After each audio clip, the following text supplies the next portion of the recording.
Hello नमस्ते everyone, मेरा नाम है उत्कर्ष और आप देख रहे हैं दैट गाय यूट्यूब चैनल। तो इंडियन इलेक्शंस जो हैं वो लोकसभा इलेक्शंस ख़त्म हो चुके हैं। So one of the biggest democracy के one of the biggest and बहुत ही ज़्यादा क्लोज कंटेस्ट रहा इस बारी। हम सबको पता है कि कौन जीता है और कौन हारा है। एक पार्टी को एक ऐसी जीत मिली है जो उसके लिए एक हार की तरह है और एक पार्टी को एक ऐसी हार मिली है जो उसके लिए एक जीत की तरह है। बट स्टिल कंटेस्ट काफ़ी खतरनाक रहा इस बारी। करोड़ों लोगों ने वोट डाले अपने, करोड़ों लोगों ने अपनी चॉइस मेक करी। एट द एंड हम as a citizen we have the right to vote, we have the only right to vote. मतलब हम अपनी एक वाइज चॉइस जो है वो बना सकते हैं, अपना रिप्रेजेंटेटिव खुद चुन सकते हैं और लोगों ने अपनी अपनी वाइज चॉइस मेड करी। कुछ लोगों के हिसाब से उनकी वाइज चॉइस थी इंडिया ब्लॉक का गठबंधन, कुछ लोग के लिए उनकी वाइज चॉइस थी एनडीए। बट स्टिल जो भी था वो रिजल्ट्स बाहर आ चुका है और बहुत ही क्लियर है कि मोदी जी जो है वो तीसरी बारी जो है वो अपनी सरकार बनाने वाले हैं। अब जब मैं बात करता हूँ कि मोदी जी तीसरी बारी अपनी सरकार बनाने वाले हैं, so this is the first time in history कि इंडिया में कोई भी ऐसी रूलिंग पार्टी है जो तीसरी कंसेक्यूटिव बारी जीत के आ रही है। ऐसा पहले कभी भी नहीं हुआ है। So BJP and NDA have done it for the first time कि अब जो है वो तीसरी बारी जो है अपना कार्यकाल रिपीट करने वाले हैं। So Modi ji is going to be the PM again.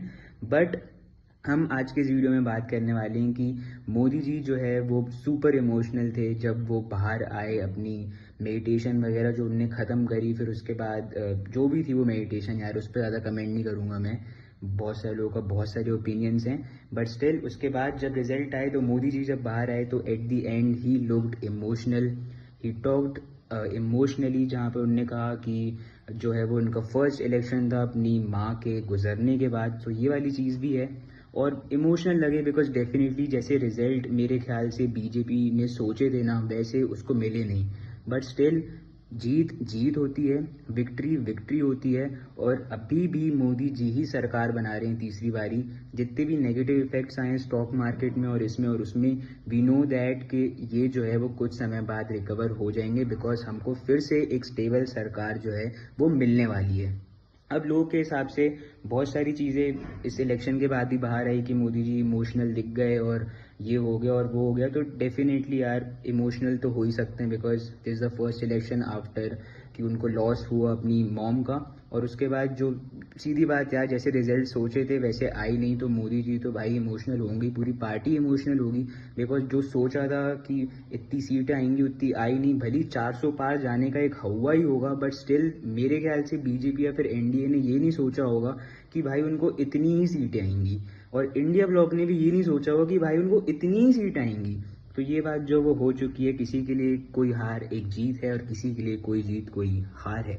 तो ये चीज़ जो है वो हो चुकी है। बट बहुत ही प्यारा कंटेस्ट हुआ, बहुत ही अच्छे इलेक्शंस हुए और सारे बड़े बड़े जो लोग हैं, सारे बड़े बड़े जो टॉप वॉइसेस हैं, अलग अलग देश के प्रधानमंत्री प्रेसिडेंट्स हैं, उन सब ने आए वो उनने कॉन्ग्रेचुलेट किया ट्विटर पे नरेंद्र मोदी को कि वो तीसरी बारी अपनी सरकार बना रहे हैं और उनने कॉन्ग्रेचुलेट किया इतने सारे वोटर्स ने जिनने वोट डाला।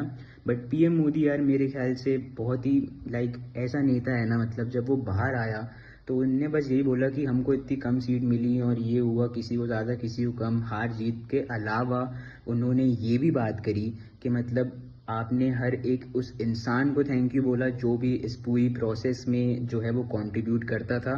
हर एक वोटर को थैंक यू बोला, हर एक पॉलिटिकल पार्टी को थैंक यू बोला इस इलेक्शन में कंटेस्ट करने के लिए, इलेक्शन कमीशन को थैंक यू बोला, सिक्योरिटी पर्सनल्स को थैंक यू बोला, अपने कार्यकर्ताओं को थैंक यू बोला। So Modi ji has literally done a great job because हार जीत और इसकी बढ़ाई और उसकी नीचे की बातें करने के अलावा उनने बस ये भी नहीं किया और बोला कि थैंक यू सब लोगों को जिनने भी इलेक्शन में जो है वो पार्ट किया और इतने बड़ी डेमोक्रेसी के इलेक्शंस को सक्सेसफुल बनाया। तो डेफिनेटली मोदी जी ने तो भाई दिल अपना जीता ही। बट कुछ ना कुछ दिल में चोट होगी, कुछ ना कुछ मलाल, कुछ ना कुछ इमोशंस जो हैं वो तो बाहर निकलने ही थे बिकॉज जो रिजल्ट थे वो वैसे नहीं निकले जैसे आने चाहिए थे। बट और बहुत सारे लोग ये कह रहे हैं बेसिकली कि जो यूपी है वहाँ के लोग बहुत दोगले हैं, वहाँ के लोगों ने ऐसा काम किया कि मतलब जिस सरकार ने उनका डेवलपमेंट किया उन्होंने उसी को डिच कर दिया।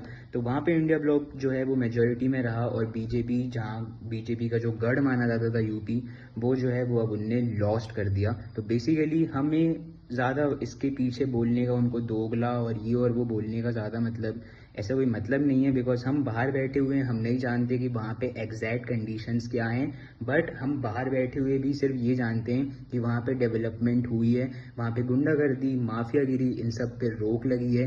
वहाँ पे लखनऊ जो उनकी सिटी है, प्राइम सिटी, वहाँ पे बहुत शानदार डेवलपमेंट हुआ है, काशी में बहुत शानदार डेवलपमेंट हुआ है, और उसके अलावा उनने अयोध्या में बहुत शानदार डेवलपमेंट किया है, जो इकोनॉमिकली बूस्ट मिला है वहाँ पे यूपी के लोगों को, और जो टोटली जो इंफ्रास्ट्रक्चर बूस्ट मिला है, मतलब हर तरीके से जो है यूपी में डेवलपमेंट मेरे ख्याल से हुआ है।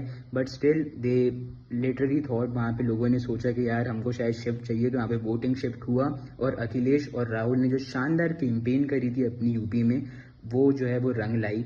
बट स्टिल हम उनको दोगला या फिर धोखेबाज बोलना जो है वो अब हम मतलब बोलने का कोई मतलब नहीं है, बिकॉज जो होना था वो तो हो चुका है, और वहाँ के लोगों ने जो सोचा may be they are for their betterment, but still जो होना था वो तो अब हो चुका है। Modi ji is coming for the third time, and this is the first time in history कि कोई भी जो रूलिंग पार्टी है वो तीसरी बारी अपना जो है वो कार्यकाल में आएगी, तीसरी बारी कंसेक्यूटिव बारी।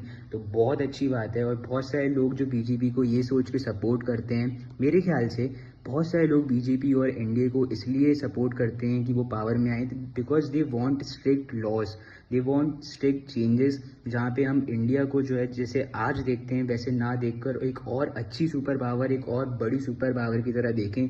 नो डाउट हमारा जीडीपी बढ़ता है, नो डाउट हम एक बहुत ही शानदार डेवलपिंग नेशन है, but still we want stricter laws like NRC, CAA, और जो रिमूवल हुआ जम्मू कश्मीर के जो आर्टिकल का, हमें चाहिए कि हमें हमारा पीओके वापस मिले। We want a territories back, we want good laws, we want stricter laws, और इस तरीके से ही मेरे ख्याल से बहुत सारे लोगों का सोचना है, और इसीलिए वो चाहते हैं कि एनडीए और बीजेपी लेड जो गवर्नमेंट है वो रूलिंग पार्टी बनाए, वो पावर में आए, और स्टिल ऐसा हो चुका है। बहुत सारे लोगों को ओपिनियन अपोजिट था, बट स्टिल जो होना था वो हो गया, और मोदी जी जो हैं वो फर्स्ट टाइम अपनी सरकार जो है वो बनाने वाले हैं, तीसरी बारी, and they are creating a history. देखते हैं आगे क्या होता है, और इस वीडियो के लिए इतना ही। मिलता हूँ आपसे अगले वीडियो में, टिल देन बाय।